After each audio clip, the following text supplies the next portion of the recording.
Dear students, आज के lecture में हम पढ़ेंगे structure of a monocot seed, process of germination of a seed and conditions necessary for the germination of a seed.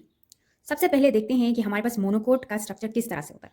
इससे पहले हम जनरली भी सीड के स्ट्रक्चर को स्टडी कर चुके हैं। अगर आपने वो वीडियो नहीं देखी तो हमारा स्ट्रक्चर ऑफ द सीड की वीडियो जरूर देखिए। उसके बाद हमने डाइकोट के स्ट्रक्चर पर भी एक वीडियो बनाई है। आज का जो लेसन है वो है हमारा structure of a monocot seed. जैसे कि मैंने बता दिया कि मोनोकोट के सीड के लिए हमने एग्जांपल में लिया है मेज को। तो जो मेज है that is grain of maize is a fruit in which fruit wall, pericarp, seed coat, testa, ये सब क्या होते हैं, ये फ्यूज होते हैं। जो मेज है उसका जो हमारा जो ग्रेन होता है एक्चुअली वो होता फ्रूट है, लेकिन उस फ्रूट के वॉल्स, उसका पेरिकार्प क्या होता है, फ्रूट का वॉल ही होता है। सीड कोट, जो टेस्टा है, ये सब क्या होते हैं, ये आपस में फ्यूज होते हैं। इस तरह की कंडीशन को हम क्या कहते हैं, इससे जो हमारे पास एक स्ट्रक्चर बनता है उसको हम कहते हैं ग्रेन। तो मेज जो है एक्चुअली हमारे पास ग्रेन है, मोनोकोट है और एक ग्रेन है। तो जो मेज ग्रेन है उसकी जो एक साइड जो उसका होता है वो ऑब्लॉन्ग होता है और दूसरा साइड उसका ब्रॉडर होता है। अब जो जिस एरिया में इसका एम्ब्रियो प्रेजेंट होता है, मेज के सीड में जिस जगह पे एम्ब्रियो प्रेजेंट होता है, उस जगह का जो कलर, उस जगह की जो कलर है वो थोड़ी सी चेंज होती है एज कम्पेयर टू जो अदर पार्ट्स होते हैं उस सीड के, वो कलर में लाइटर होता है। तो इसको हम इजीली क्या कर सकते हैं, मार्क कर सकते हैं। एक सीड में हम इजीली मार्क कर सकते हैं कि जो एम्ब्रियो है वो कौन सी पोजीशन पर, कौन सी जगह पर प्रेजेंट है। The remaining part of the seed is called the endosperm, यानी जो हमारे पास मेज है, मेज का ग्रीन है, उसमें वो पार्ट जो लाइटर इन शेड होता है, लाइटर इन कलर होता है, वो तो एम्ब्रियो होता है। एम्ब्रियो के अलावा बाकी जितना पार्ट है सीड का वो सब क्या है, वो पूरे का पूरा हमारे पास एंडोस्पर्म है। यानी मोनोकोट के जो सीड्स होते हैं, या जो यहाँ पे हम मेज को एज एन एग्जाम्पल ले रहे हैं, वो हमारे पास एक एंडोस्पर्मिक सीड है। फिर हम इसको एक स्केच के जरिए समझते हैं कि किस तरह से मेज का सीड जो होता है उसके स्ट्रक्चर में कौन कौन सी चीज़ें प्रेजेंट होती है, उसके स्ट्रक्चर में क्या क्या आता है। तो यहाँ पे एक एंडोस्पर्म प्रेजेंट होता है मैस सीड में, जो मैसिव होता है और स्टार्ची होता है। ठीक है, एंडोस्पर्म को एक लेयर ने सराउंड किया होता है, उसे हम कहते हैं एलोरोन लेयर। ठीक है, फिर जो पार्ट्स ऑफ एंडोस्पर्म है, एंडोस्पर्म का वो हिस्सा जो एम्ब्रियो से दूर होता है वो क्या होता है, उसको हम कहते हैं होनी एंडोस्पर्म, और उसमें प्रोटीन की तादाद बहुत ज्यादा होती है। एंडोस्पर्म का वो पार्ट जो एम्ब्रियो के करीब होता है उसको हम कहते हैं स्टार्ची एंडोस्पर्म, क्योंकि यहाँ पे स्टार्च की कंसेंट्रेशन ज्यादा होती है। फिर हम कहते हैं कि जो हमारे पास सीड है उसमें एक पार्ट तो एम्ब्रियोस्पर्म का हो गया, दूसरा पार्ट उसका कौन सा होता है, एम्ब्रियो का। तो एम्ब्रियो में क्या क्या होता है, आइए अब वो देखते हैं। क्योंकि ये हमारे पास एक मोनोकोट सीड है तो यहाँ पर हमारे पास एक ही कोटिलेडन प्रेजेंट होगा, और वो कोटिलेडन थोड़ा सा मॉडिफाइड होता है, इसलिए उसके लिए हम एक अलग टर्मिनोलॉजी यूज करते हैं, दैट इज स्कूटेलम। अब स्कूटेलम के जो आउटर सेल्स होते हैं उनको हम कहते हैं एपिथेलियल लेयर। फिर प्लम्यूल जो है वो भी यहाँ एम्ब्रियो में प्रेजेंट होता है, जो माइन्यूट लीव्स होते हैं, और प्लम्यूल को एक शीट ने, लीफ शीट ने सराउंड किया होता है, उसे हम कहते हैं कोलियोप्टाइल। और रेडिकल भी यहाँ पे प्रेजेंट होता है, और रेडिकल को जिस शीट ने, रूट शीट ने सराउंड किया होता है उसको हम कहते हैं coleorhiza. Now let us understand this with the help of a diagram. ये हमारे पास क्या है, ये हमारे पास मेज का ग्रेन है। हमने कहा कि एलोरोन क्या होता है, ये हमारे पास कवरिंग सेल्स होती हैं जिसने कवर किया होता है एंडोस्पर्म को। ये सारा क्या है, ये एंडोस्पर्म है, इसको सराउंड किया है एक लेयर ने, उसको हम क्या कहते हैं, एलोरोन। अब जो एंडोस्पर्म है हमने कहा कि वो टू टाइप्स का होता है, एक होता है होनी एंडोस्पर्म जिसमें प्रोटीन बहुत ज्यादा होते हैं, और जो एम्ब्रियो से दूर होता है, एम्ब्रियो ये ग्रीन वाला है, राइट, ये सारे का सारा एम्ब्रियो होता है। एम्ब्रियो से जो दूर पार्ट होता है एंडोस्पर्म का वो होनी एंडोस्पर्म होता है, रिच इन प्रोटीन होता है, और जो करीब होता है एम्ब्रियो के वो वाला जो एंडोस्पर्म है वो स्टार्ची एंडोस्पर्म होता है, और इसमें स्टार्च की कंसेंट्रेशन ज्यादा होती है।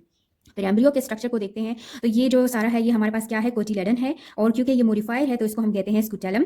ठीक है, फिर जो है यहाँ पे हमारे पास ये प्लम्यूल है, प्लम्यूल को एक शीट ने सराउंड किया है, लीफ शीट ने, उसको हम कहते हैं कोलियोप्टाइल। ये हमारे पास रेडिकल है, और ये है रूट केप। ये क्या है, रेडिकल, ये है रूट केप, और इसको जिस शीट ने सराउंड किया है उसको हम कहते हैं कोलियोराइजा।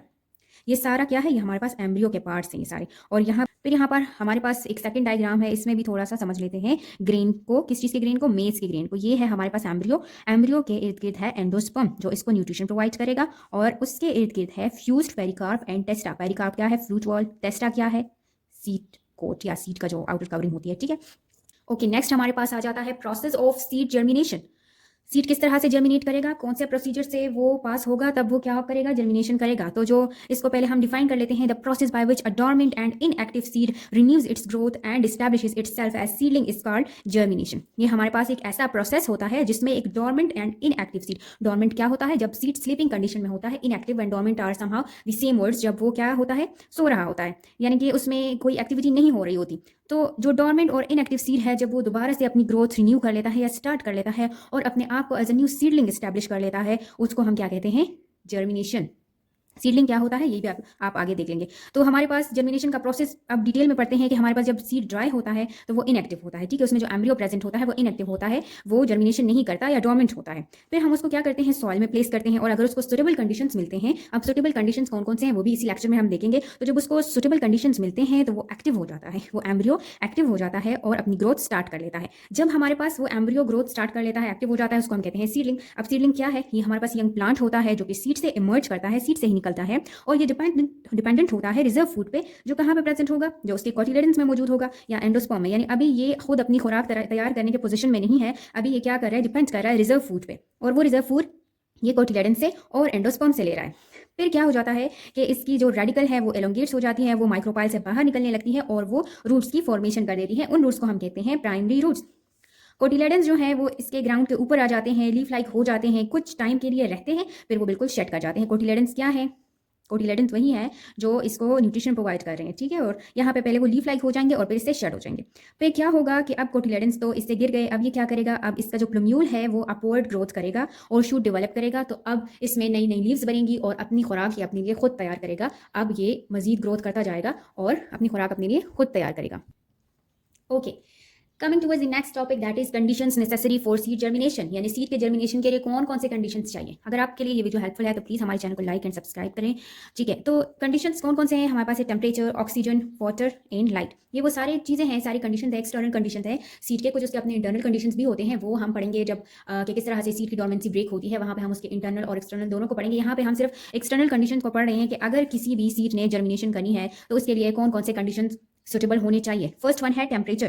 तो टेम्परेचर जो है ऑप्टिमम टेम्परेचर जिसमें कोई भी जो सीड है वो जर्मिनेशन स्टार्ट करता है वो 25 से लेकर 30 डिग्री सी तक है, ठीक है। इससे कम या अबव अगर होगा तो सीड की जर्मिनेशन स्लो भी हो सकती है, ये भी हो सकता है कि वो बिल्कुल जर्मिनेट ही ना करे। तो सुटेबल टेम्परेचर जो है वो बहुत ज़्यादा नेसेसरी है, बहुत ज़्यादा ज़रूरी है किसी भी सीड की जर्मिनेशन के लिए और उसके फिजियोलॉजिकल प्रोसेसेस के लिए।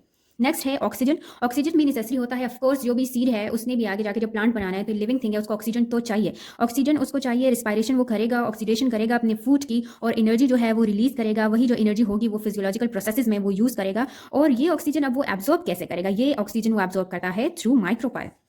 फिर नेक्स्ट है हमारे पास वाटर। सीड के जर्मिनेशन के लिए ऑफकोर्स वाटर भी एक इंपॉर्टेंट फैक्टर है, एक इंपॉर्टेंट कंडीशन है। वाटर की अवेलेबिलिटी भी बहुत ज़्यादा अफेक्ट करती है। तो वाटर जो है पहले तो वो माइक्रोपाइल ही एक ऐसी जगह है, ओपनिंग है जिसके थ्रू उसने वाटर को एब्जॉर्ब करना है। फिर जब उसके रेडिकल बाहर निकल आते हैं तो रूट की फॉर्मेशन कर लेते हैं, तो वहाँ से भी फिर वो वाटर की अब्जॉर्प्शन करेगा। अब ये जो वाटर है ये हेल्प करता है, जो भी उसमें स्टोर फूड है कोटिलेडन्स में, एंडोस्पर्म में, उसकी डाइजेशन में वाटर हेल्प आउट करता है। और ये जो एंडोस्पर्म है या कोटिलेडन है इसमें जो स्टोर फूड होता है वो क्या होते हैं, तो वो हमारे पास प्रोटीन्स होते हैं, कार्बोहाइड्रेट्स होते हैं, फैट्स होते हैं। और ये जो सारा स्टोर फूड है ये प्लांट यूज करता है या जो सीड है वो यूज करता है ग्रोथ ऑफ एम्ब्रियोनल शूट के लिए।